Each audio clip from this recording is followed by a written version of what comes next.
Chapter 9. Then the Lord said unto Moses, Go in unto Pharaoh, and tell him, Thus saith the Lord God of the Hebrews, Let my people go, that they may serve me. For if thou refuse to let them go, and wilt hold them still, behold, the hand of the Lord is upon thy cattle which is in the field, upon the horses, upon the asses, upon the camels, upon the oxen, and upon the sheep. There shall be a very grievous murrain. And the Lord shall sever between the cattle of Israel and the cattle of Egypt, and there shall nothing die of all that is the children's of Israel. And the Lord appointed a set time, saying, Tomorrow the Lord shall do this thing in the land.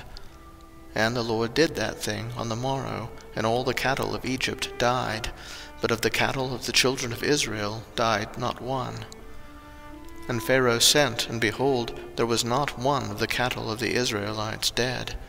And the heart of Pharaoh was hardened, and he did not let the people go.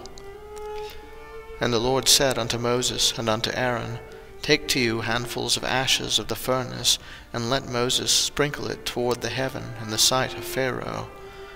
And it shall become small dust in all the land of Egypt, and shall be a boil breaking forth with blains upon man and upon beast, throughout all the land of Egypt.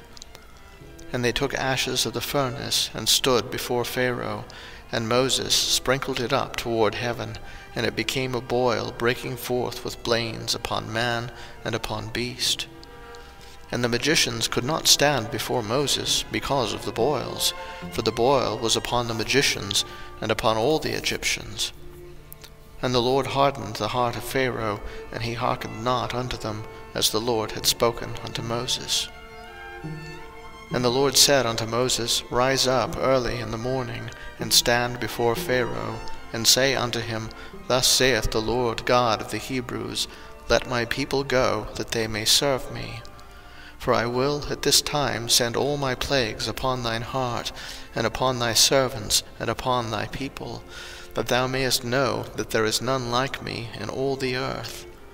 For now I will stretch out my hand, that I may smite thee and thy people with pestilence, and thou shalt be cut off from the earth. And in very deed for this cause have I raised thee up, for to show in thee my power, and that my name may be declared throughout all the earth. As yet exaltest thou thyself against my people, that thou wilt not let them go? Behold, tomorrow about this time I will cause it to rain a very grievous hail, such as hath not been in Egypt since the foundation thereof even until now.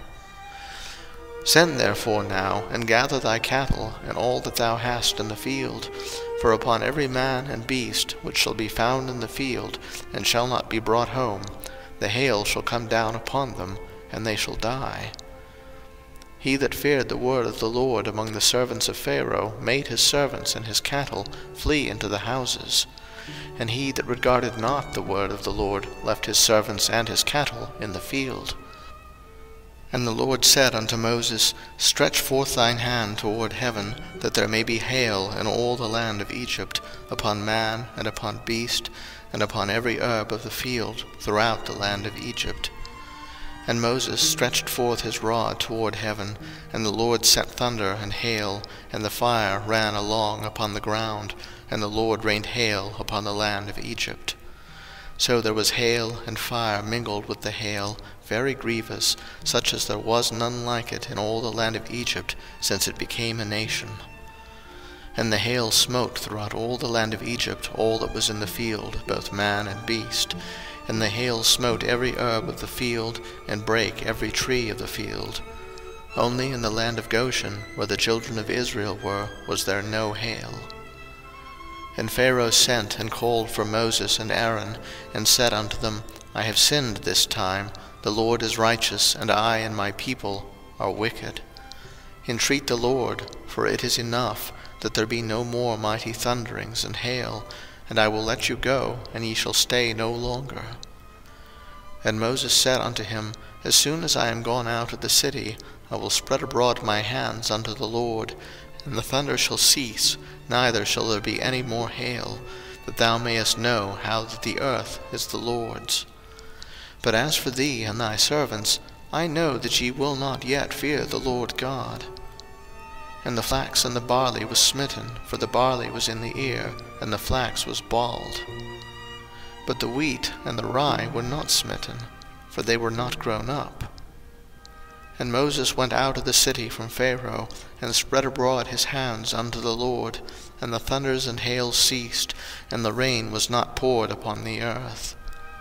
And when Pharaoh saw that the rain and the hail and the thunders were ceased, he sinned yet more, and hardened his heart, he and his servants. And the heart of Pharaoh was hardened, neither would he let the children of Israel go, as the Lord had spoken by Moses.